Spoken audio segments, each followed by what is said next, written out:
Salut tout le monde, c'est Pascal avec vous de Acquis de Jouer pour une nouvelle vidéo. J'espère que vous allez bien, moi ça va très bien. Aujourd'hui on va faire une petite vidéo pour regarder une sélection que j'ai trouvée de Kickstarter qui s'en viennent et qui sort à partir de la semaine du 26 octobre 2020. Donc on va regarder ça ensemble, voir s'il y a des jeux qui pourraient vous intéresser. Donc c'est parti. Et hop, petite pause. À l'heure où je fais la vidéo, la campagne a commencé finalement pour Endless Winter Paleo Americans.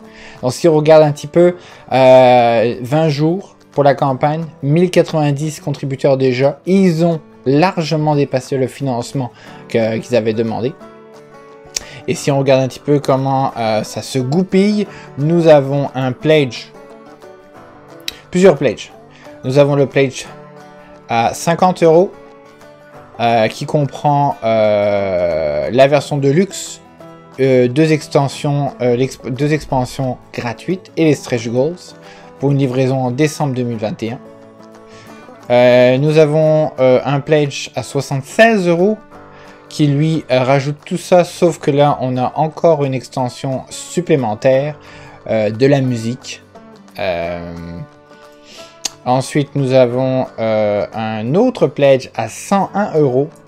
Et là, en fait, c'est tout ce qu'il y avait. Sauf que là, il y a le playmat qui est en plus. Et des composants en résine. Donc, si on regarde un petit peu. Vite fait. Voici les différents pledges. Et voici le plus gros à 101 €. 101 €, environ 120 $ US, avec le Playmates. Très joli. J'aime beaucoup les images finalement. Je pense que le jeu pourrait être intéressant. Là, il vous explique un petit peu comment on joue. Et la version Tabletop Simulator sera disponible prochainement directement dans le Kickstarter. Donc possiblement que j'en ferai une vidéo pour vous le présenter, car il sera disponible en français. Français. Oui. Par Matago. Voilà, c'est tout. Retour à la vidéo. Le deuxième jeu, c'est Sons of Fairreal de Tabula Games. Tabula Games qui sort aussi le 28 octobre.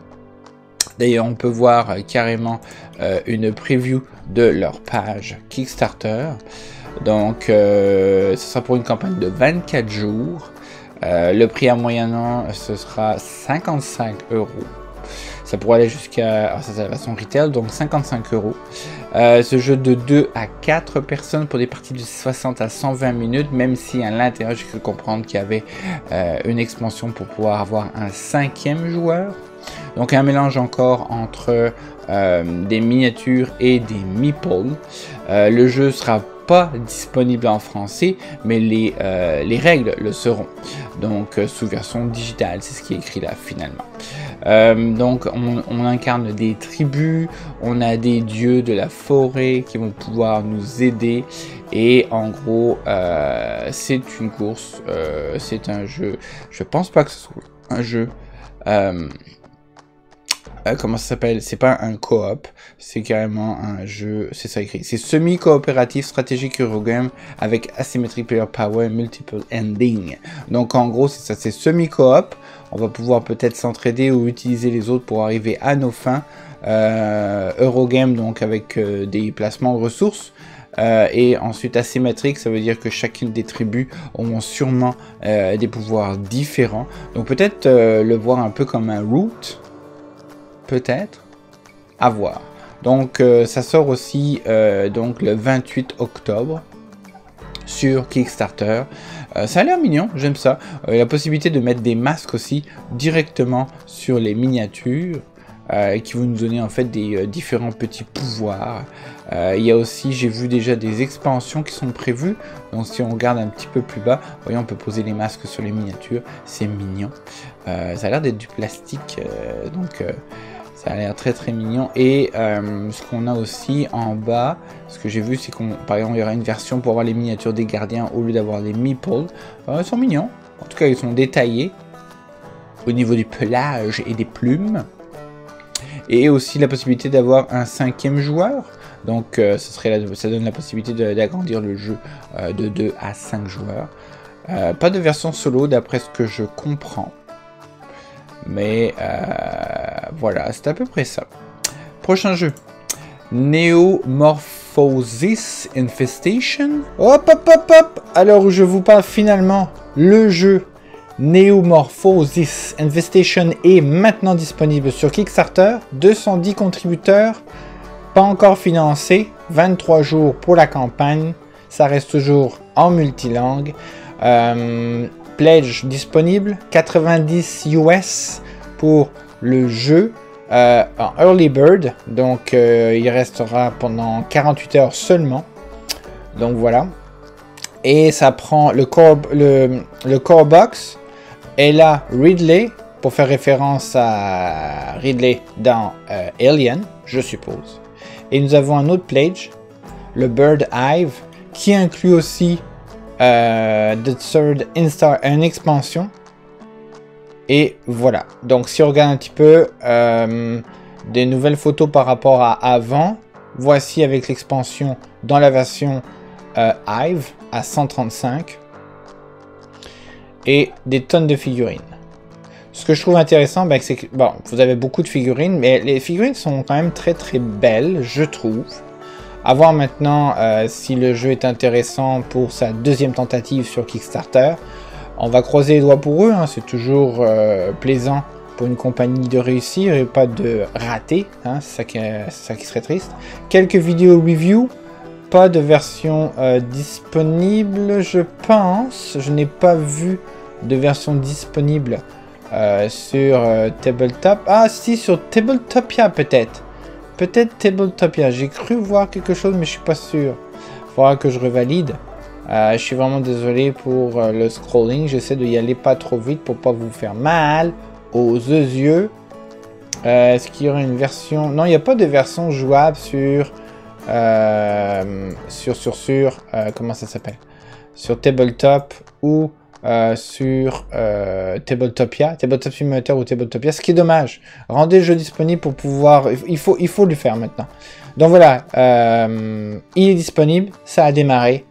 Merci. Retour à la vidéo. Prochain jeu, nous avons Dire Alliance Horror, qui est un jeu, en fait, si j'essaie de comprendre un petit peu, le jeu de Blacklist, fait par Blacklist Game.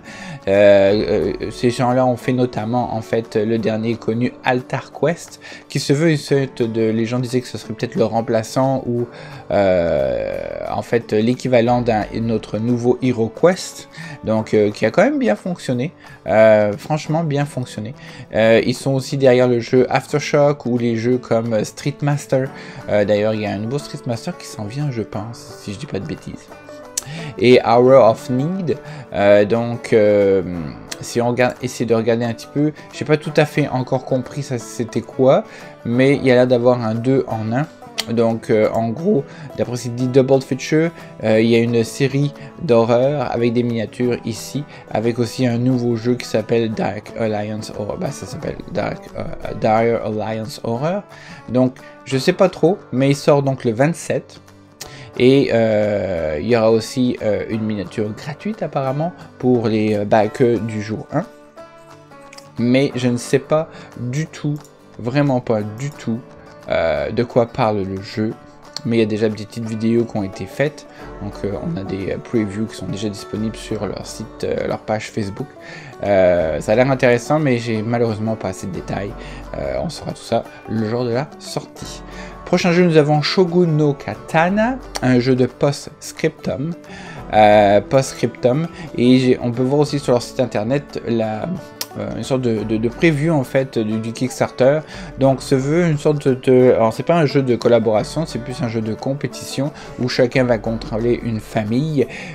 Dans cette famille là en fait on va devoir construire des katanas et forger des katanas et essayer aussi d'avoir nos propres membres de notre famille rentrer dans le palais ou le sanctuaire, ou l'académie, le palais et l'académie, pour essayer de les faire monter en grade, pour récupérer des habilités qui vont nous aider à gagner plus de points. Donc en gros, celui qui a le plus de points à la fin de la partie a gagné. Ça a l'air mignon en tout cas. Il y a des petites miniatures, donc chacune des miniatures donne un effet différent en fait. Et il y aura sûrement une version disponible pour pouvoir jouer sur Tabletop Simulator et l'essayer. Et ce jeu est à la base fait par une compagnie italienne, si je ne me trompe pas, parce que ça a été complètement traduit. Donc, placement de cubes, placement de ressources, construction de katana. Donc, ça peut être drôle, à voir. Donc voilà, et il sort le 28 ou le 27 octobre sur Kickstarter. Nous avons aussi Feed the Kraken. Alors Feed the Kraken de Funtail GmbH. Pas beaucoup d'informations, j'ai réussi à trouver quelques vidéos en fait qui en parlaient. Ça se veut une sorte de jeu de semi-collaboration, mais en fait il faut se méfier de tout le monde. On peut être très nombreux dans le jeu. Je pense qu'on dépasse les au-delà des 10 joueurs en même temps.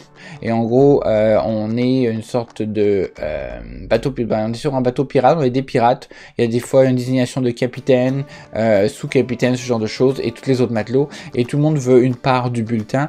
Donc c'est un jeu où ça risque de faire beaucoup de bruit autour de la table, d'après ce que j'ai vu sur les vidéos, où tout le monde veut essayer de convaincre tout le monde à essayer d'aller vers un endroit pour pouvoir regarder ce qu'il y a là, tout en sachant que chacune des personnes va prêcher pour sa propre paroisse, et donc essayer de récolter le plus possible de trésors, quitte à ne rien donner ou à ne rien partager, même si le chef leur dit c'est le mien.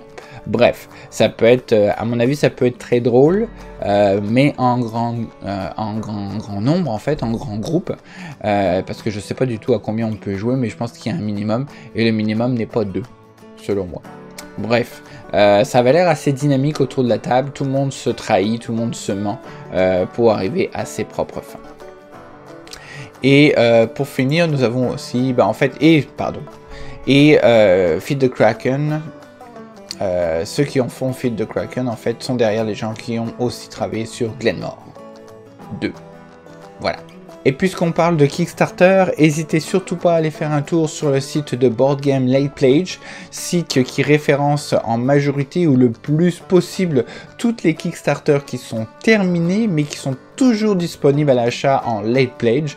Donc vous avez un petit système de recherche ici pour retrouver un jeu si vous savez exactement ce que vous voulez chercher, ou sinon vous avez une belle liste en ordre alphabétique qui vous explique, qui vous donne en fait tous ceux qui sont toujours disponibles en Late Pledge à l'achat en version Kickstarter. Donc c'est pas négligeable, il y en a toujours, il y en a des grands noms qui sont toujours disponibles, donc c'est quand même assez cool d'avoir un site qui vous donne ce genre d'informations. Donc voilà, c'est tout pour cette vidéo, j'espère que ça vous a plu. Si c'est le cas, petit pouce, abonnez-vous et faites la cloche. J'aurais fait le plus possible pour avoir une liste exhaustive de ce que j'ai pu trouver qui pourrait être intéressante pour vous comme pour moi. Donc dites-moi ce que vous en pensez dans les commentaires, est-ce qu'un de ces jeux vous intéresse? N'hésitez pas, je regarde, je lis tout le monde. Sinon je vous laisse avec 2 autres vidéos de ma vidéothèque, pour pouvoir passer le temps. On se retrouve dans une prochaine vidéo, d'ici là, portez-vous bien, allez, bye bye.